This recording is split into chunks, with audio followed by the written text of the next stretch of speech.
درود و سلام حضرت محمد مصطفیٰ صلی اللہ علیہ وسلم کی ذات اقدس پر، کروڑوں رحمت صحابہ کی جماعت پر، جن کی قربانیوں کی وجہ سے یہ دین اسلام ہم تک پہنچا۔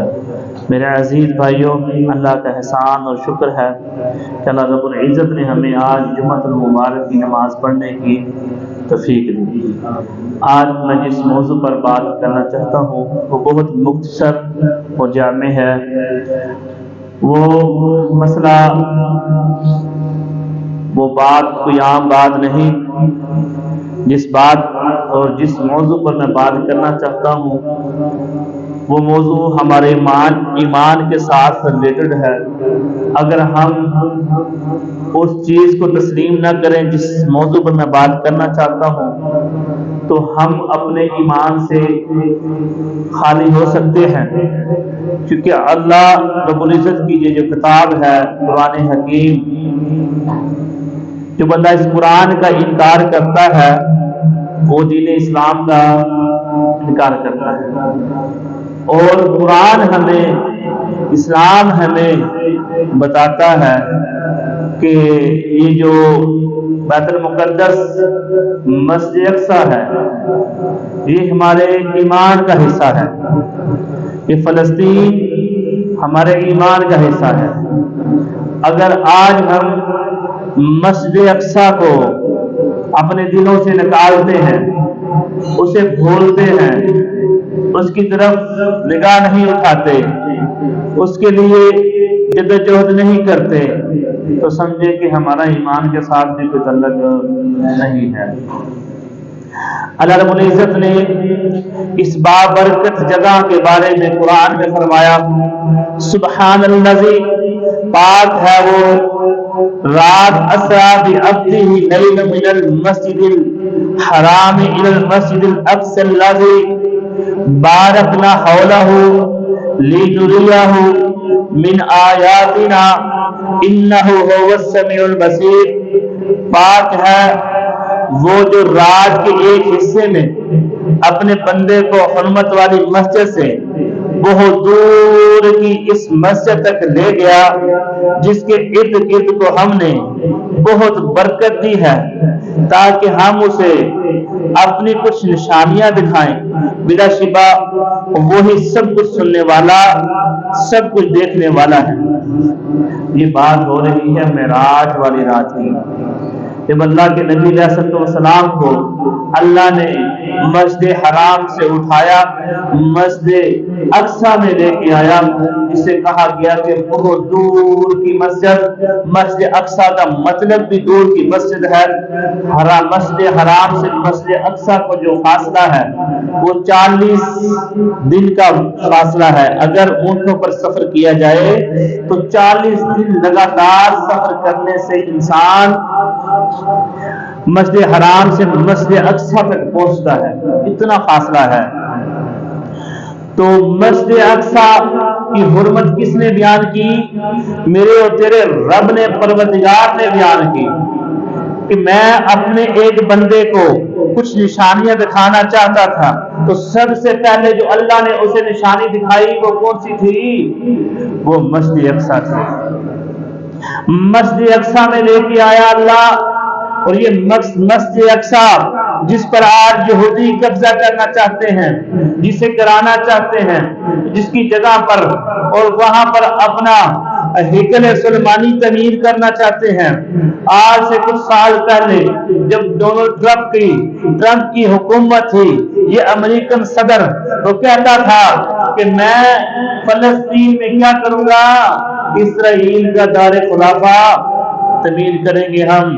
تو اس نے اس پر کوشش بھی کی۔ اس وقت رمضان کے آخری عشرے میں اس نے مسلمانوں پر حملہ بھی کروایا۔ اس وقت جب وہ جمعے کی نماز پڑھ رہے تھے تو ان پر حملہ کیا گیا، مسجد اقصی کو گرانے کی کوشش کی گئی، دروازے توڑ دیے گئے۔ وہ توڑنے والے اسرائیلی فوجی تھے۔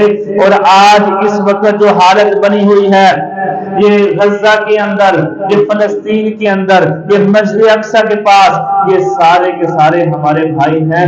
اگر وہاں پر مسجد اقصی نہ ہوتی یہ تو مسجد اقصی کی حرمت ہے، یہ تو اس کی عزت ہے۔ اگر مسجد اقصی بھی وہاں نہ ہوتی، وہاں صرف مسلمان ہوتے، تو پھر بھی ہمارے اوپر فرض تھا کہ ہم اپنی جانیں ان کے لیے قربان کرتے، ان کے لیے نکلتے، گھروں کو چھوڑتے، اپنا مال اور اپنی جانیں مسلمانوں کے لیے دے دیتے۔ اب تو وہاں پر ہمارے ویسے ہی ایمان کا بہت بڑا حصہ ہے، اور وہ ہے مسجد اقصی۔ مسجد اقصی، اس کی حرمت، اس کی اہمیت، اس کی برکت بہت زیادہ ہے۔ اللہ نے قرآن میں کہا کہ ایسی جگہ پر میں اپنے بندے کو لے کے گیا جس کا ارد گرد کو ہم نے برکت دی ہے۔ آپ لگائیں حساب، اگر مسجد اقصی کے ارد تو الگ الگ جو ساتھ ساتھ علاقہ ہے، ساتھ ساتھ جو جگہ ہے وہ برکت والی ہے، تو مسجد کے صحن، مسجد کا اندر والا حصہ، مسجد اپنی جو کی جگہ ہے، وہ اس میں کتنی برکت ہوگی۔ حضرت داؤد کا بیٹا سلیمان علیہ السلام نے اللہ سے دعا کی، اللہ تو جب بھی میں، یہ 3 دعائیں اس نے مانگی۔ پہلی دعا یہ تھی، اللہ مجھے جب بھی میں کوئی فیصلہ کروں، جب بھی میں کوئی فیصلہ کروں وہ بالکل تیرے حکموں کے مطابق ہونا چاہیے، تیرے حکم سے بڑھ کر نہیں ہونا چاہیے۔ اللہ مجھے توفیق دینا، جو بھی میں فیصلہ کروں وہ تیرے حکم کے مطابق فیصلہ کروں۔ اور دوسری دعا کی، اللہ جو حکومت تو نے مجھے عطا کی ہے نا، ایسی حکومت کسی کے پاس نہ ہو، مجھے ایسی حکومت عطا کر جو مجھ سے پہلے کسی کو ایسی حکومت عطا نہیں کی۔ آپ دیکھ لو سلیمان علیہ السلام کے بعد سے اور پہلے بھی اللہ نے ایسی طاقت اور پاور کسی نبی کو عطا نہیں کی تھی جو سلیمان علیہ السلام کو قوت اور حکومت اور مال و دولت اور دنیا کی پرندوں پر بھی اور دوسرے جانوروں پر بھی حکومت عطا کی۔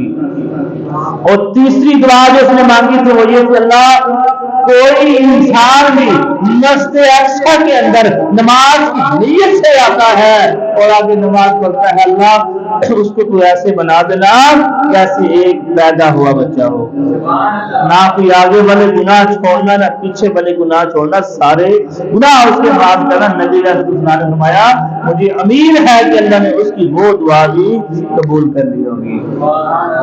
یہ ہے مسجد اقصی کی شان و عظمت۔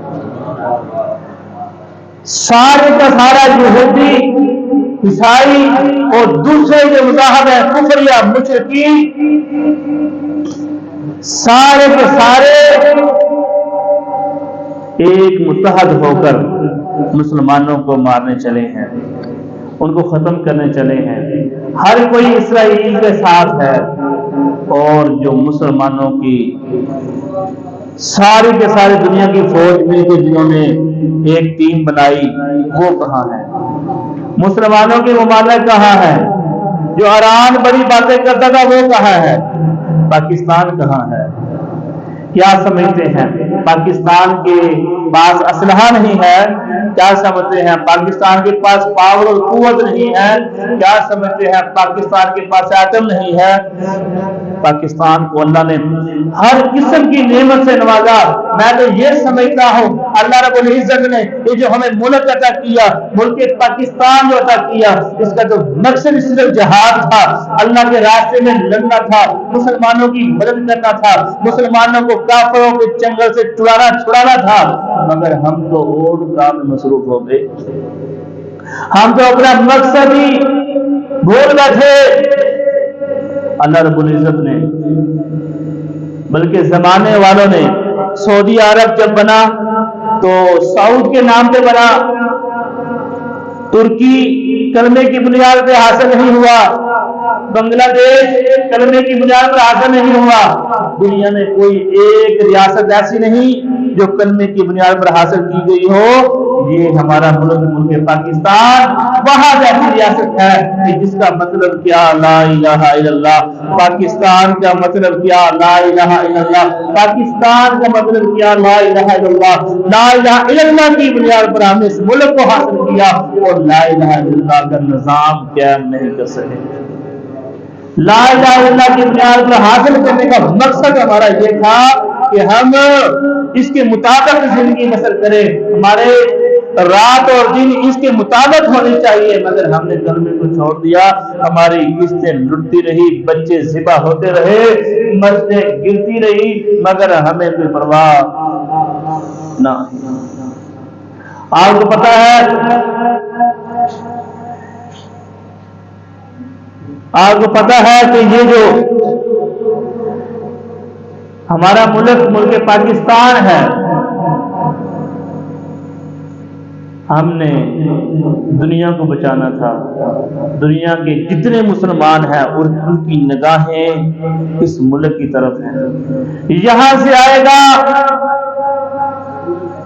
ٹیپو سلطان، یہاں سے آئے گا محمد بن قاسم، یہاں سے آئے گا محمود غزنوی، پاکستان سے آئے گا، ان کی نگاہیں پاکستان کی طرف ہیں اور پاکستان کی نگاہیں جھنڈے کی طرف ہیں کہ ہمیں کوئی بھیک دے دے، ہم مر گئے ہیں، ہم غربت ہے، ہمارے گھر کا سرکٹ نہیں چل رہا، بجلی کا نظام ٹھیک نہیں، ہماری نالیاں ٹوٹ گئی، ہمارے کھمبے نہیں ہیں، بجلی کا نظام ٹھیک نہیں ہے، گیس ختم ہو گئی، پیٹرول مہنگا ہو گیا، ہمارا ذہن وہاں پر رکھا ہوا ہے اور لوگوں کی نگاہیں ہماری طرف ہیں۔ کئی سال پہلے کی بات ہے، ایک چھوٹا سا بچہ بیت اللہ کے سامنے کھڑے ہو کے دعا مانگتا ہے، اللہ تو پاکستان کو سلامت رکھنا، پاکستان کی حفاظت کرنا، پاکستان کی حفاظت کرنا، پاکستان کی افواج کو قائم و دائم رکھنا۔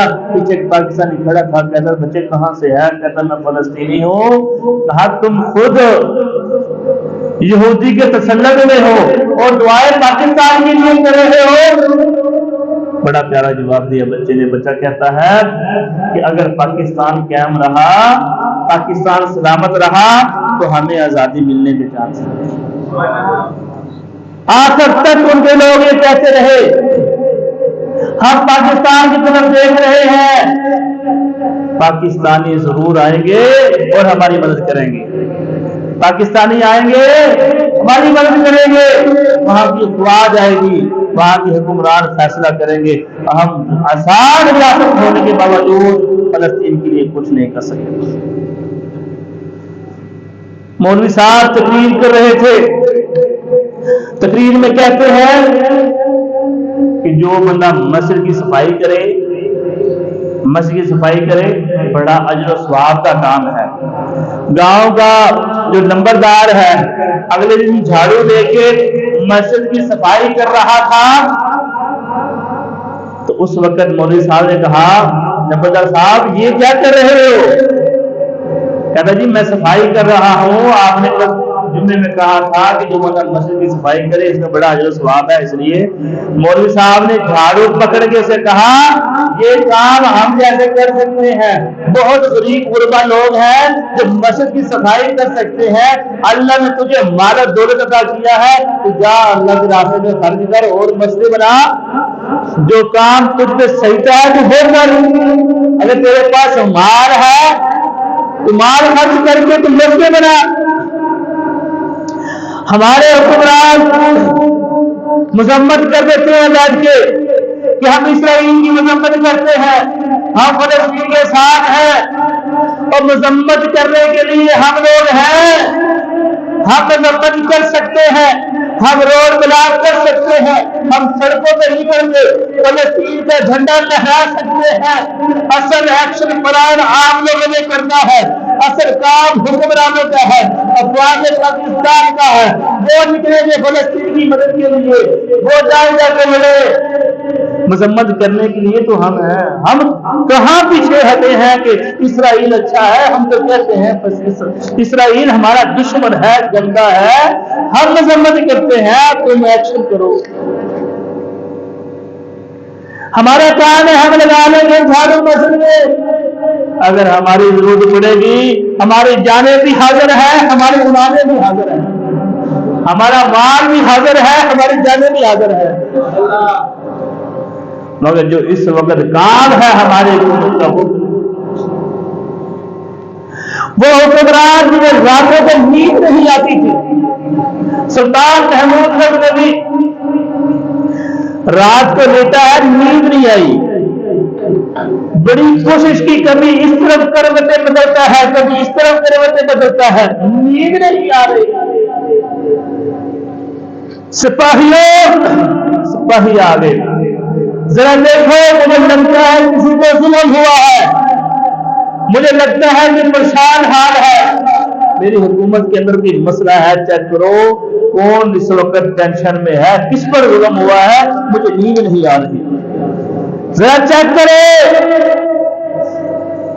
سلطان محمود غزنوی کو نیند نہیں آ رہی، کیونکہ ایسے لگتا ہے جیسے میرے ملک میں کسی پر ظلم ہوا ہے۔ وزیروں نے مشیروں نے حرکت میں آگے دیکھا، سلطان کوئی مسئلہ نہیں، ہر کوئی آرام سے ہے، سکون سے ہے، امن ہے، کوئی ٹینشن کی بات نہیں، آپ آرام فرمائے۔ سلطان پھر اپنے بستر پر لیٹتا ہے، کبھی کروٹیں ادھر بدلتا ہے، کبھی ادھر بدلتا ہے، مگر نیند نہیں آتی۔ یہ ہے ایمان، مسلمانوں سے محبت، مرنے کا خوف، اللہ کے سامنے پیش ہونے کا خوف کہ میں اللہ کے سامنے پیش آؤں گا، اللہ پوچھے گا میں نے تجھے اقتدار دیا تھا، تجھے مال دیا تھا، تجھے طاقت پر پاور دی تھی، بتا تو مسلمانوں کے لیے کیا کر کے آیا ہے۔ اٹھا، بھیس بدلا، نکل پڑا، ایک بازار گھوما، دوسری گلی گھومی، تیسری گلی گھومی، ایک گھر سے آواز آ رہی ہے، اللہ سلطان تو اپنے مشیروں کے ساتھ، اپنے وزیروں کے ساتھ عیاشی کرتا ہے، آرام سے سوتا ہے، اور ہم مظلوم ہیں، ہم پر ظلم کیا جاتا ہے۔ پہنچ گئے، ہاں بھائی میں محمود ہوں، کس نے تجھ پر زیادتی کی، کس نے ظلم کیا، بتا مجھے، میں تیرا بدلا لوں۔ چوک گیا بندہ، چوک گیا، محمود خود چل کے آیا ہے، کہتا ہے کہ مجھے تیرے خاص میں سے بندے آتا ہے، ایک بندہ آتا ہے میرے گھر میں، میری بیوی پر ظلم کرتا ہے اور میں کچھ نہیں کر پاتا۔ کہا اب کہاں آئے گا؟ اب تو چلا گیا۔ جب کل آئے گا تو فوراً میرے دربار میں آ کے مجھے اطلاع دینا، فوراً آ کر میرے دربار میں مجھے اطلاع دینا۔ اس بندے کو اپنے پہرے داروں کو دکھا دیا کہ جب یہ بندہ میرے پاس آئے تو اسے روکنا نہیں، سیدھا میرے پاس لے آنا، چاہے میں نماز ہی کیوں نہ پڑھ رہا ہوں، چاہے میں نماز ہی کیوں نہ پڑھ رہا ہوں، تو اسے سیدھا لے آنا۔ اگلے دن جب محمود غزنوی بیٹھے ہیں تلوار کو تیار کر کے، وہ بندہ دوڑتا ہوا آیا، سلطان وہ بندہ میرے گھر پہنچ گیا، میری بیوی پر ظلم کر رہا ہے۔ محمود نکلا تلوار لے کے، اس کے گھر پہنچا، جانتے ہی کیا کہا؟ چراغ گل کر دو۔ چراغ کو بجھا دیا، تلوار نکلی، ایک ہی بار سے گردن اڑا کے وہ پھینکی، کہا چراغ جلاؤ۔ چراغ جلایا، اس کا چہرہ دیکھا، فوراً سجدہ کیا، سجدے کرتے ہی بیٹھا، کہا کچھ کھانے کے لیے ہے، کھانا لاؤ۔ اللہ کہا سلطان ہم غریب لوگ ہیں، ہمارا کھانا کہاں، آپ کہاں؟ کہا تم لاؤ جیسا بھی کھانا ہے۔ کچھ روٹی تھی لا کے سامنے رکھی، سلطان نے جلدی جلدی کھانا کھایا اور بلا تکلف اس کھانے کو نوش کروایا۔ بندہ بڑا حیران ہوا، کہا سلطان یہ کیا ماجرا ہے، تم آئے ہو اس بندے کو قتل کیا ہے، چراغ گل کیا، پھر چراغ کو جلایا، پھر کھانا کھایا، پھر سجدہ کیا، یہ کیا ہے؟ سلطان کہتا ہے کہ میں سوچ رہا تھا کہ میری حکومت کے اندر کس کو ضرورت ہوئی کہ کسی پر ظلم کرے، مجھے لگتا تھا کہیں میرے بیٹوں میں سے کوئی نہ ہو۔ اللہ مجھے یہ تھا کہ میرے بیٹوں میں سے نہ ہو، یہ جلت میرے اپنوں میں سے کسی کو ہو سکتی ہے۔ میں نے چراغ اس لیے گل کروایا کہ کہیں میرے دل میں رحم نہ آ جائے کہ میرا بیٹا ہے اسے میں قتل کرتے وقت میرے دل میں رحم نہ آ جائے۔ میں نے ذبح کرنے کے بعد جب چراغ جلوایا، دیکھا وہ میرے نسل میں سے نہیں تھا، میرا بیٹا نہیں تھا، میں نے سجدہ شکر کیا۔ جب میں نے کھانا تجھ سے مانگا تو میں نے اس وقت سے قسم اٹھائی تھی کہ جب تک میں تجھے انصاف نہ دلوا لوں، اللہ کی قسم میں کھانے کا ایک نوالا بھی نہیں دوں گا۔ میں نے پہلے تجھے انصاف دلوایا تو مجھے بھوک بہت لگی تھی، اس لیے میں نے کہا۔ یہ ہے حکمران، اور اس وقت مسلمانوں کی عزت لٹتی رہے، بچے ذبح ہوتے رہے۔ اگر ذرا تصور کی زندگی میں جا کے دیکھیے، اگر اتنا بھی عمر کا بچہ میرا بچہ ہو، اگر 6 مہینے کا، 3 مہینے کا، 1 سال کا، 2 سال کا، 5 سال کے بچے ذبح کیے جا رہے ہیں، ہمیں کوئی پرواہ نہیں، ہماری سروں پر جو تک نہیں ریگتی، ہم انہیں کے پروڈکٹ استعمال کرتے ہیں، ہم انہیں کی بولنے بڑے شوق سے پیتے ہیں، انہیں کی صابن استعمال کرتے ہیں، انہیں کے ٹوتھ پیسٹ استعمال کرتے ہیں، ہر چیز میں منافع انہیں جاتا ہے۔ کیا ہے کہ یہ ان کا مسئلہ ہے، یہ ہمارا مسئلہ ہے، کیونکہ ہم ایک امت نہیں بن رہے، کیونکہ وہ فلسطینی ہے، ہم پاکستانی ہیں، وہ بنگالی ہے، وہ ہندوستانی ہے، ہم مسلمان نہیں رہے۔ کیونکہ مسلمان تو ایک جسم کی مانند ہوتا ہے، مسلمان تو ایک جسم کی مانند ہوتا ہے۔ اگر ہم ایک جسم کی مانند ہوتے، بچہ اس کا کرتا تکلیف مجھے ہوتی، بچہ اس کا کرتا تکلیف مجھے ہوتی۔ آج مجھ میں کوئی کمی نہیں آئی، میں ویسے ہی کھاتا ہوں، ویسے ہی سوتا ہوں، اپنی روٹین سے جیتا ہوں، مجھے کوئی پرواہ نہیں، کوئی پرواہ نہیں، کوئی پرواہ نہیں، کیونکہ وہ فلسطینی کا بچہ ہے، میں تو پاکستانی ہوں، مجھے کس چیز کی پرواہ ہے؟ اور میری تو راتوں کی نیند اٹھ جانی چاہیے تھی، دنوں کا سکون اور چین اٹھنا چاہیے تھا، کیونکہ جب انسان کو صرف دانت میں درد ہو تو نیند نہیں آتی، یہاں تو بچے ذبح ہو گئے، ہمیں پرواہ نہیں، وجہ صرف ایمان کی وجہ ہے۔ عمر بن عبد العزیز رحمت اللہ علیہ شہر روم کی طرف ایک پروانہ بھیجتے ہیں، تو یہ اپنے معاملات میں کوئی خط بھیجتے ہیں، اس کا قاصد خط لے کے جاتا ہے، تو شہر روم کے دربار میں جب محل میں جب وہ پہنچا تو وہاں سے آواز آئی قرآن پڑھنے کی۔ کس کی آواز آئی؟ قرآن پڑھنے کی آواز آئی۔ وہ بڑا حیران ہوا کہ شہر روم کے محل میں سے آواز آ رہی ہے، وہ بھی قرآن پڑھنے کی، وہ ٹہل رہا تھا، اسے آواز آ رہی تھی۔ اس نے جب دیکھا ایک نبینا آدمی ہے، جیل میں بیٹھا ہے، چکی پیس رہا ہے اور قرآن پڑھ رہا ہے۔ اس نے سلام کیا، اس نے جواب نہیں دیا، اس نے سلام کیا، اس نے جواب نہیں دیا۔ جب تیسری دفعہ اس نے سلام کیا تو اس نے اوپر اپنی آنکھیں اٹھائی، نظر نہیں آتا تھا، نبینا تھا۔ اس نے جواب دینے سے پہلے یہ کہا کہ شہر روم کے محل میں یہ سلام کیسا؟ تو اس نے کہا یہ شہر روم کے محل میں قرآن کیسا؟ تو یہاں قرآن کیسے پڑھ رہا ہے؟ اس نے بتایا کہ میں مسلمان ہوں، مجھے قید کیا گیا، میری آنکھیں نکال لی گئی اور مجھے سزا کے طور پر یہاں پر بند کیا گیا، مگر میں استقامت کا پہاڑ بنا رہا، قرآن پڑھ رہا ہے، قرآن پڑھ رہا ہے، چکی پیس رہا ہے۔ شہر روم کے پاس جو قاصد آیا تھا عمر بن عبد العزیز رحمت اللہ علیہ کا، اس نے اپنا معاملہ کلیئر کیا، فوراً واپس پلٹا۔ عمر بن عبد العزیز رحمت اللہ علیہ کے پاس پہنچے ساتھ ہی اس نے خبر دی کہ وہاں پر ایک آدمی ہے، وہ مسلمان ہے، جس کی آنکھیں نکال لی گئی ہے اور وہ چکی پیس رہا ہے، وہاں پر قید کیا گیا ہے۔ عمر بن عبد العزیز نے یہ نہیں کہا کہ میں شہر روم کے خلاف مذمت کرتا ہوں، میں اپنی ٹیم بناؤں گا، اجلاس کریں گے، پھر اعلان کریں گے، پھر دیکھیں گے، پھر جائیں گے، پھر ان کی منت سماجت کریں گے۔ نہیں، اسی وقت 10 منٹ نہیں، 5 منٹ نہیں، کاغذ پکڑا، پینسل پکڑی اور لکھا، شاعروں کو لکھا، جب میرا یہ خط تیرے پاس پہنچے تو اسی وقت اس بندے کو آزاد کر دے کہ تیرے وہاں پر محل میں قید ہے، مسلمان ہے، اگر تو اسے فوراً رہائی نہیں دے گا تو یاد رکھنا میں ایسی کھیل کی چڑھائی تم کروں گا جس کا پہلا سپاہی تیرے محل میں ہوگا، آخری سپاہی میرے دربار میں ہوگا۔ یہ ہے ایمان، مسلمانوں سے محبت، کیونکہ عمر بن عبد العزیز رحمہ اللہ جانتے تھے کہ ایک مسلمان کی شان و عظمت خانہ کعبہ سے بھی زیادہ ہے، ایک مسلمان کی عظمت بیت اللہ سے بھی زیادہ ہے۔